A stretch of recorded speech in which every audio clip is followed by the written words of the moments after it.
जब चुनावी दौर में है तो आप चलिए मुस्कुराते हुए, मैं शाजिया से जब मुस्कुराने की बात करती हूं तो वो नाराज हो जाती हैं।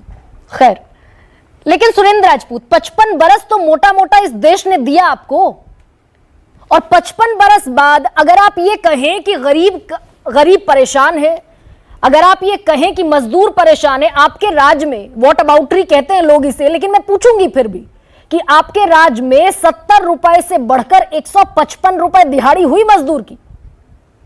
70 रुपए से 155, 10 बरस की बात कर रही हूं मैं। आज आप 400 पर आए क्योंकि चुनावी मजबूरी है, गरीब को साथ रखना जरूरी है।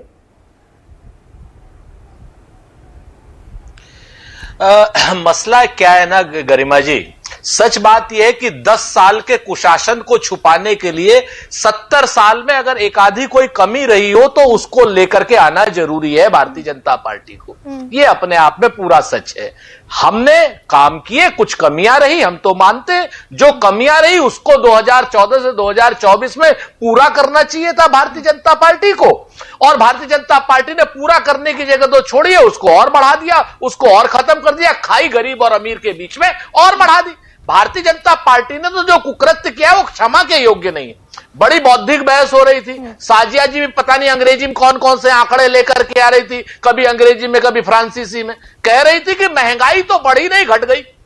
अरे साजिया जी, 75 रुपया तेल था सरसों का, 250 रुपया हो गया, 50 रुपए दाल थी 200 रुपए से हो गई। एक मिनट, शाजिया में आऊंगी, Shazia please, you are very much requested, I will come back to you. Surendra Rajput, आप आंकड़ों की बात कर लीजिए। तो वह भी आपने जो अदम का शेर कहा था कि भाई तुम्हारी फाइलों में गांव का मौसम गुलाबी है, मकड़ी आंकड़े झूठे, ये दावे किताबी हैं, तुम्हारी मेज चांदी की, तुम्हारे जाम सोने के, मगर किसान के घर में आज भी फूटी रकाबी है। जुम्मन कहूंगा तो आप कहोगे मुसलमान हिंदू कर रहे हैं। तो आप इस चीज को जानिए, 75 रुपए में तेल जो था वो 250 रुपए में तेल हो गया। अब आप आंकड़े को अपने सर पे बैठा हूं मैं या गोद में रखूं, मुझे बता दीजिए। 60 रुपए का हम आपको डॉलर छोड़ करके गए थे, 84 का आपने डॉलर कर दिया। उस आंकड़े को मैं आपने सर पे बैठा हूं कि कहां रखूं मैं। हमने आपको 60 रुपए में डीजल दिया था, आप डीजल को 100 रुपए में कर दिया। आप कह रही महंगाई घट गई। दर्शक हंसेंगे, मजदूर हंसेंगे। आपको मैं बात बताऊं कि जो महंगाई की आपने बात की, आपने गरीबों के, मजदूरों के, मध्यम वर्गीयों के घाव पर नमक लगाया है साजिया जी। इतिहास आप नहीं, लेकिन सुरेंद्र राजपूत, आप गरीबी की जब बात करेंगे और मजदूर और गरीबी एक ही पलड़े में है, तो प्रधानमंत्री ये दावा करते हैं कि 25 करोड़ लोगों को गरीबी से बाहर निकाला और कोई कॉन्ट्राडिक्ट नहीं करता आप में से। बिल्कुल, तो ये उपलब्धि है कि नहीं है? मैं बताता हूं, वो भी बताता हूं। नहीं। अब देखिए, हरिशंकर परसाई जी ने किसी जगह पे कहा था कि आत्मविश्वास जो है वो बड़ी क्या नाम उसकी चीज होती है, सब लोगों के नहीं होती है। वो हमेशा एक ऐसे आदमी का होता है, आत्मविश्वास से आती आत्मविश्वास, जो मूर्ख होता है, जो सबसे बड़ा होता है, उसका सबसे ज्यादा आत्मविश्वास होता है। ये मैंने नहीं कहा, हरिशंकर परसाई ने कहा था, कहीं मेरे ऊपर मुकदमा करने लगे। मैं आपको बताऊं, आप मुझे बताइए, ऑफिशियल आंकड़ा कहता है कि 2014 तक 28 करोड़ लोग गरीबी रेखा के ऊपर आए थे, और 2014 से 2020 में 25 करोड़ लोग गरीबी रेखा के दोबारा नीचे चले गए थे। ये मैं नहीं कह रहा हूं, एनएसएसओ का आंकड़ा कहता है, भाजपा सरकार का आंकड़ा कहता है। अब 2024 तो नीति आयोग के आंकड़े को, यानी कि सुरेंद्र राजपूत, जो नीति आयोग का आंकड़ा है, नीति आयोग थिंक टैंक है, उसके आंकड़े को आप अस्वीकार कर रहे हैं। ये कह रहे हैं कि आप 25 करोड़ लोग गरीबी रेखा से बाहर नहीं आए। नहीं, मैं कुछ अस्वीकार नहीं कर रहा हूं। अस्वीकार करने से डर लगता है बहन जी।